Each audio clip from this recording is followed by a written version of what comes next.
We continue to talk about some of the most interesting people, and I ran across this guy by the name of James Hansen.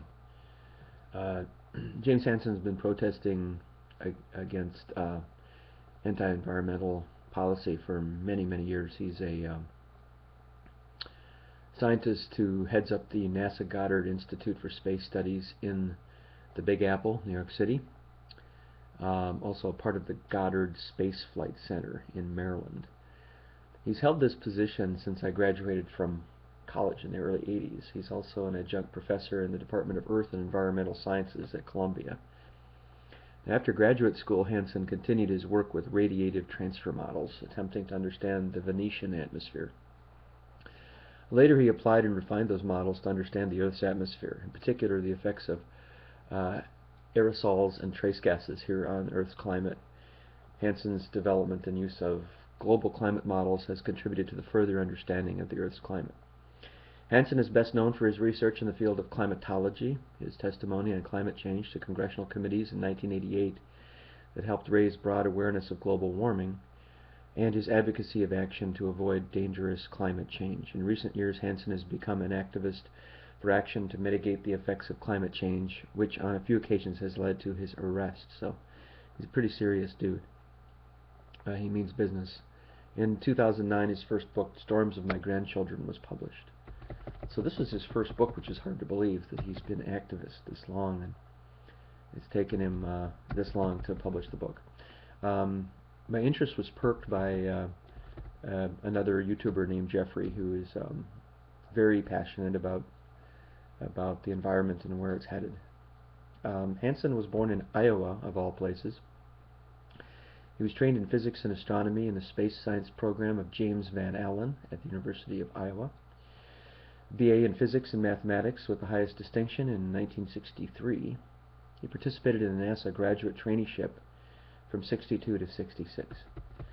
As a college student at the University of Iowa, Hansen was attracted to science and the research done by James Van Allen, the space science program on physics and astronomy, and a decade later his focus shifted to planetary research that involved trying to understand the climate change on Earth that will result in anthropogenic changes of the atmosphere composition. This is this slow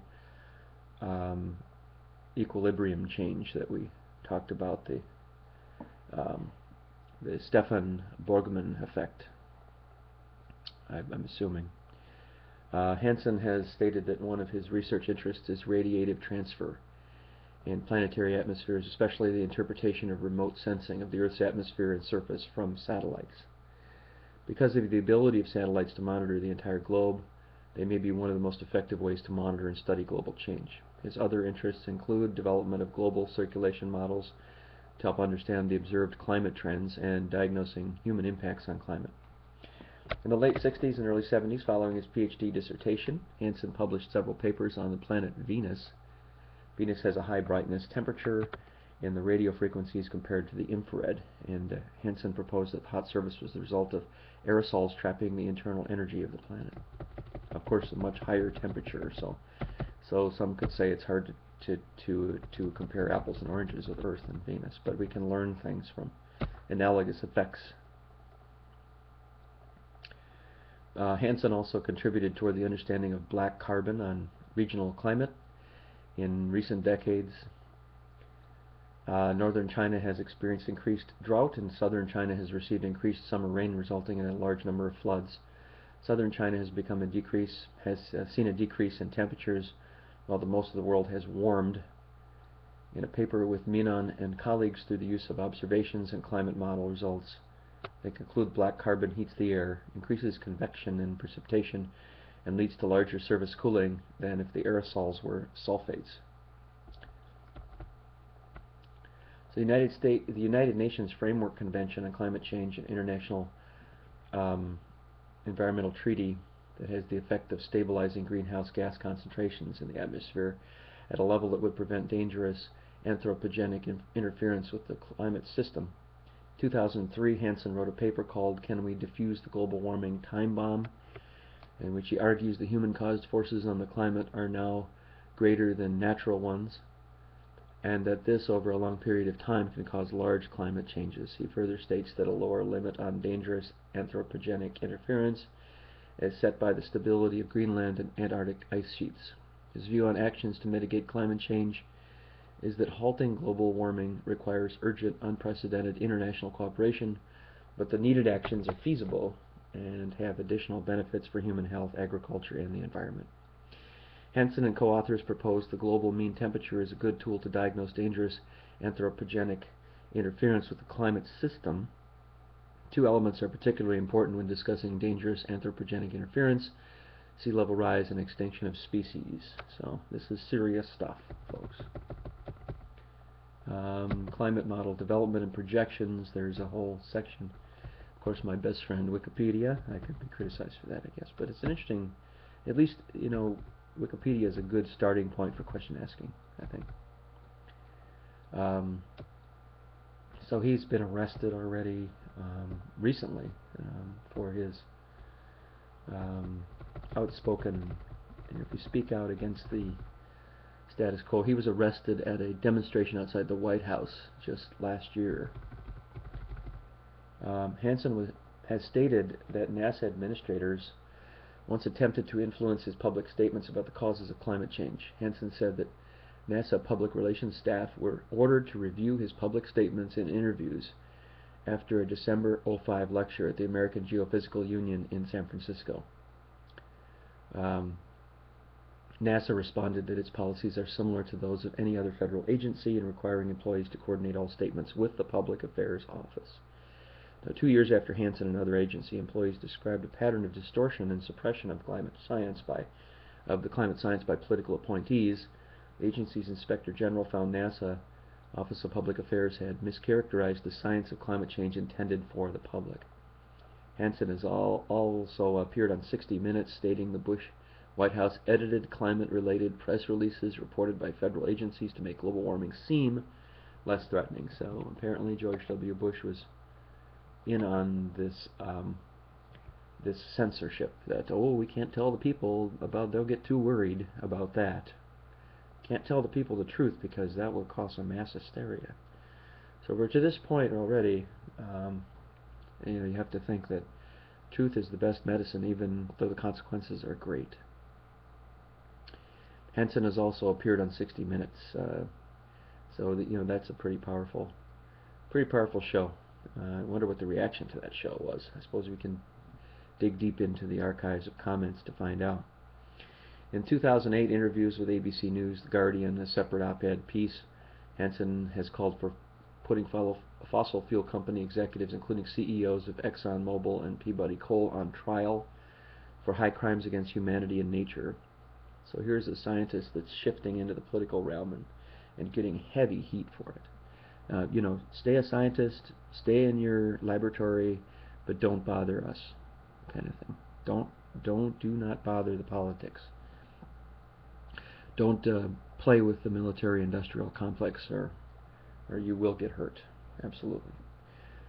So he says high crimes against humanity and nature, a very strong statement, on the grounds that these and other fossil fuel companies have actively spread doubt and misinformation about global warming in the same way tobacco companies tried to hide the link between smoking and cancer.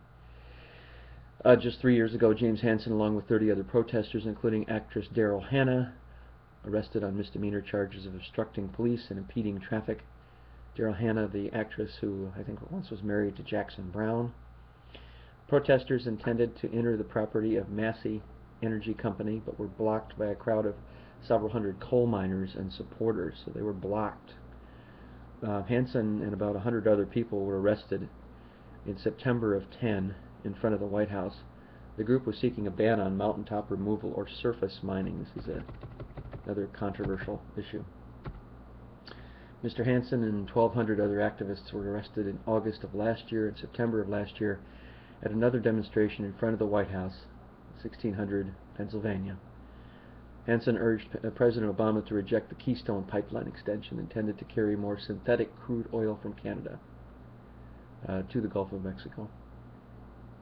Andrew Friedman, an environmental journalist and columnist of the Washington Post, believes the American Meteorological Society erred in giving Hansen its 2009 Carl Gustav Rossby Research Medal. So Friedman says that the society shouldn't have given him an award. His body of work is not at issue. Rather, the problem arises due to the AMS recognition of Hansen's public communication work on climate change. So apparently Andrew Friedman is saying, well, this guy is great, but he's speaking out, so he shouldn't get the award.